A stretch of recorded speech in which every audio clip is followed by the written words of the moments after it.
What is up, guys? Dave back again for another trucking vlog, and we are out in the desert, man. We're still in Texas. I think we're like 30 minutes from El Paso, headed to Arizona. We'll be crossing into New Mexico in a little bit after El Paso. And since we're kind of going, you know, we were coming from the south of Texas, we're going kind of up the border of Mexico, basically.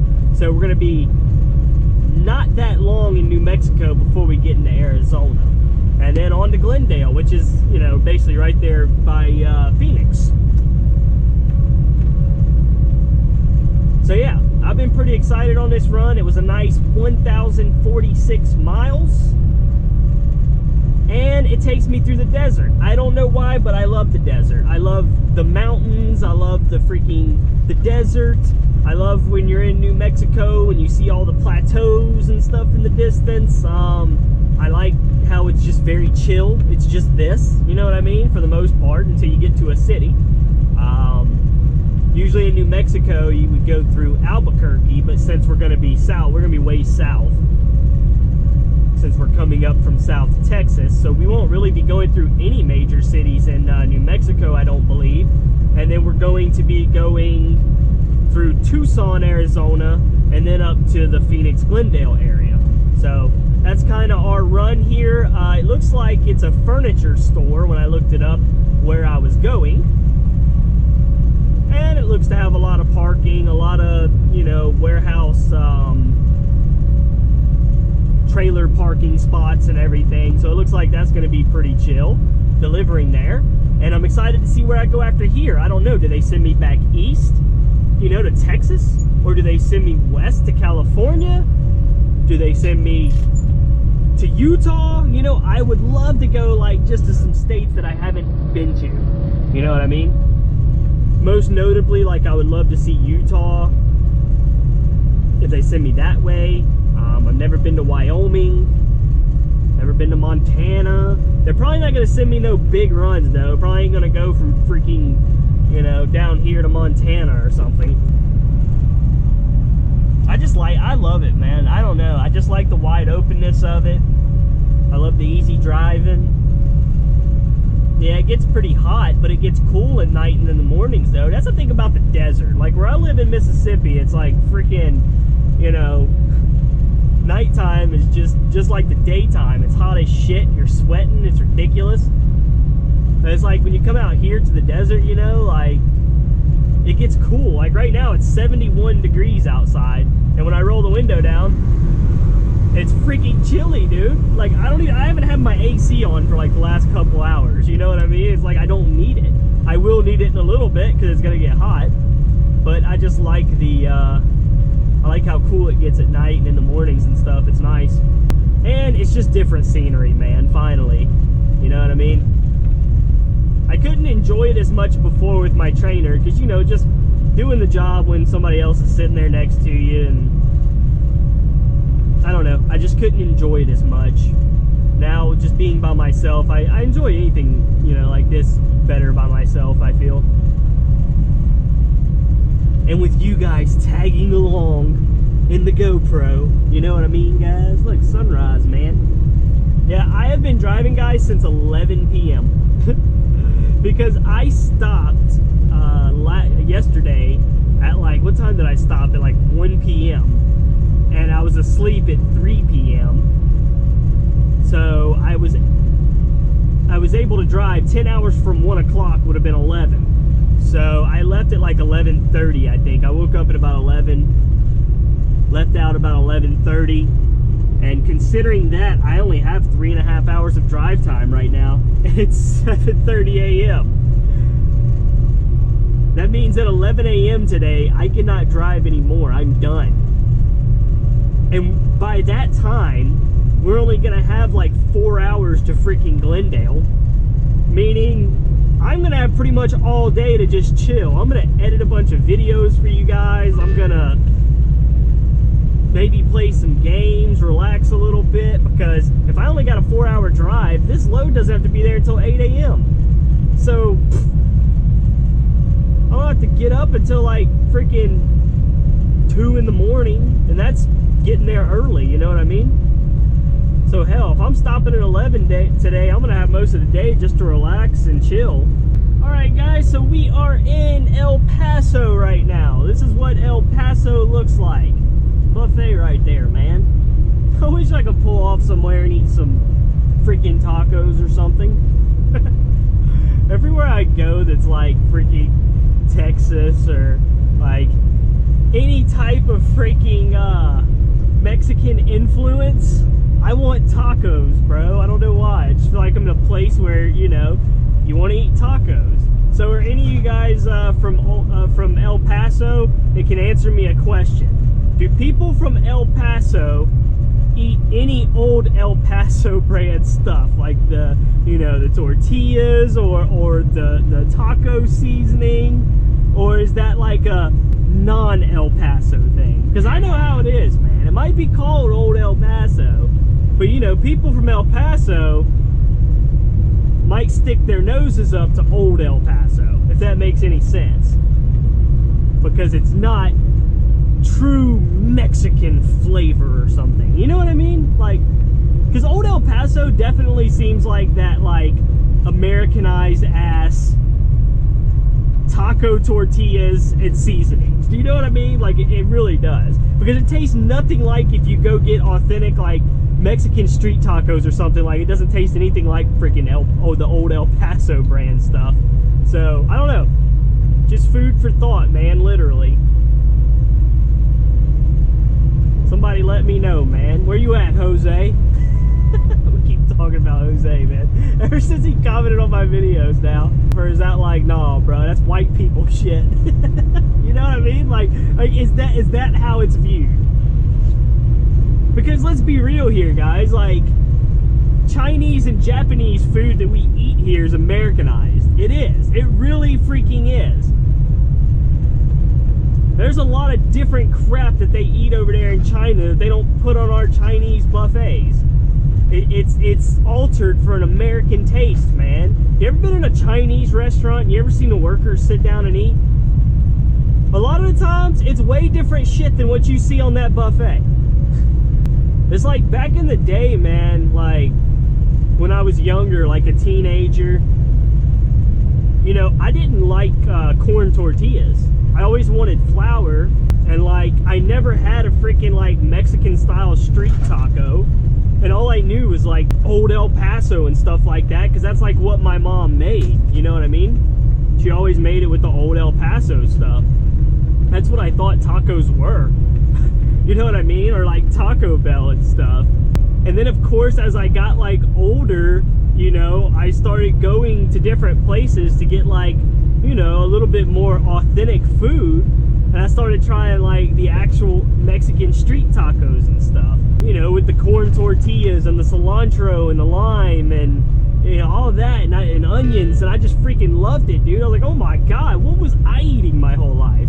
I still like me some old El Paso tacos like my mom makes them. Like every now and then, you know, she'd have me over for dinner. She'd be like, I'm making tacos your favorite, because when I was a kid, that was my favorite than what she made. I always loved when she made those tacos. I still like them, obviously, because I grew up eating them, but they were like the most American tacos ever, you know? There wasn't like anything Spanish about them damn tacos, except for, I guess, that it was a taco, if you could call it that. And she had like the Kraft cheese that she like cut into little squares and put them on there with, you know, some like, I don't know, Louisiana hot sauce or something, you know. Actually, no, she always used the old El Paso. I think, don't they have old El Paso hot sauce? I think that's what she used. I think she used that for the hot, she just used old El Paso everything. But I loved them, and I still do. But it is funny when you think about it, because now that I've had like authentic Mexican tacos, it's like, it just, that doesn't compare to it anymore. I love the street taco style. And now it's like, I want corn tortillas anytime I can get corn tortillas. I don't want flour. I actually, when I worked at the Mexican restaurant, I remember asking a guy that, because I was curious. I said, hey, in Mexico, I was like, do most Mexican people, do they eat corn or flour tortillas? Like, what do they like? Like, I'm always curious about other cultures, guys, you know what I mean? I really am. Like, that's my biggest thing. It's like when I went to Europe, I was so excited because I got to see like different culture. Like everybody else wants to go to like the beaches or like the resorts in, you know, the Bahamas or Jamaica or something. Like, I want to go actually experience like a different culture. That's why I want to go to Japan so bad. Like, I think if I ever visit another country, I'm gonna, like, next I'm gonna go to freaking Japan, because their culture is a lot different than ours. Same with China and stuff, you know. I really like different cultures and experiencing how, you know, those people live, rather than going to an American resort that's, you know, in Mexico, Bahamas, Jamaica, where the hell ever, you know what I mean? I don't care about that. Once you've been to a beach, you've been to every freaking beach, man. Let me experience some cultural shit, some cultural food, some how people live. I want to go around the small towns. I don't want to go around that big touristy ass place. I want to go around that small ass town over there in freaking Germany, you know what I mean? Like, I don't want to be in the touristy area where everybody else is. I mean, yeah, it's nice to go see some of the really famous places, or some of the historical places that are in touristy places. Not knocking on that, but I like to go to places where only the locals are, and eat only at those places where the locals are eating and stuff. When I was in Spain, that's what I asked to do. I said, I want to go, you know, I don't just want to go to Barcelona, you know what I mean? I want to go just somewhere that's a local area.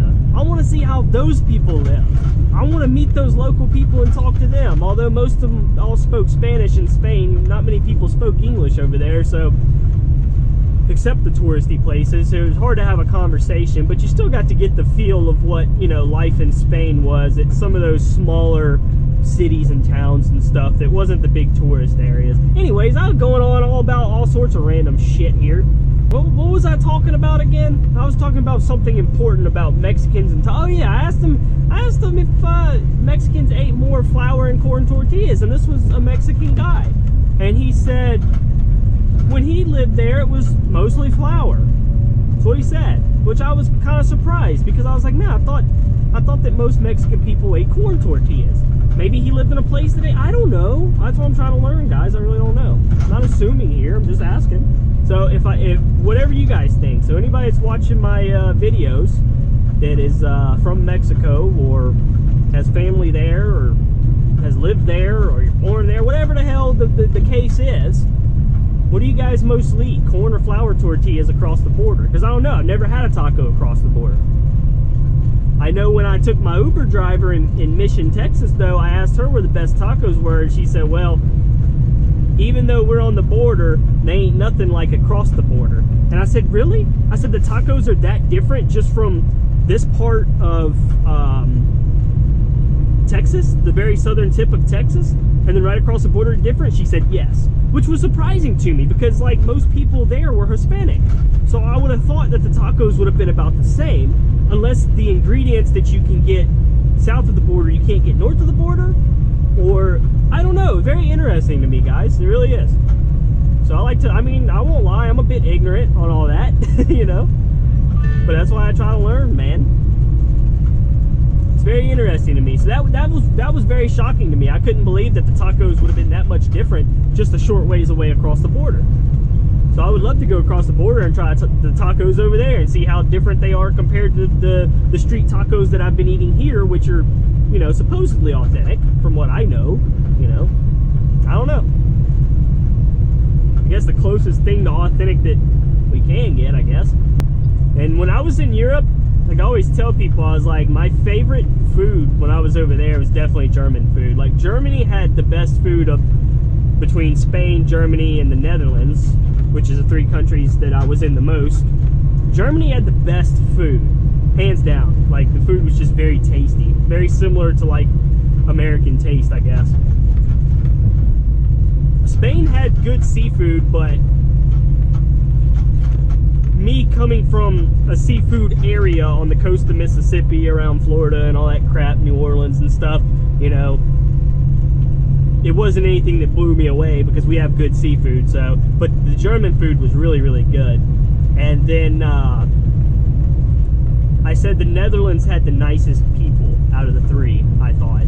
Which, maybe the Spanish people are really nice, but the thing is, you really couldn't communicate much, you know what I mean? Because in Spain, very few people spoke English. I mean, very few. There was not a lot of people that spoke English over there, unlike the Netherlands and Germany, where You know, you walk up to any shopkeeper there and they'll boop, switch to English for you. You know what I mean? Some are better than others, but like 99% of people over there can speak English. It's crazy. Which was really nice. But the Dutch people were very nice. But yeah, guys, still getting that. Man, El Paso is pretty big, man. I've been here for a hot minute. But yeah, the next place I want to go visit, man, I think it's gotta be Japan. I think if I drop a bunch of money on going somewhere, it would be Japan. I've always wanted to go over there, man. I just want to kind of experience that country. Hell, I could get me one of those little Japanese capsule hotels that they have for pretty cheap each night, you know what I mean? Wouldn't be spending like hundreds of dollars or thousands or whatever for a week or two over there. But yeah, I don't know if you've seen them though on YouTube, like the Capsule Hotel. It's like a little capsule. Like you can kind of sit up, you know, like Indian style or whatever in there, or stretch out and lay down. You can't stand up. There's like a little capsule that you're in, but you have like a little TV, a little headphones thing, you got your little blanket, you know, pretty much everything you need just to relax a little bit and fall asleep. And me living in a freaking truck like this, I don't think I'd feel too out of place in a capsule hotel anyways, and they're supposedly like really cheap. Because obviously you don't have a lot of space. You don't have a whole freaking, there's like a public bathroom, you know, that you gotta use a bathroom, you gotta get out of your bunk and go to the bathroom. So it's cheaper than an actual hotel, and you can actually live over there for a little bit for relatively cheap, or visit on vacation, which would be really cool. So yeah, anyways, I don't know how this turned into a Where Dave Wants to Travel vlog, but it did. And cultural shit with Dave, but there you go. There's my cultural thoughts today.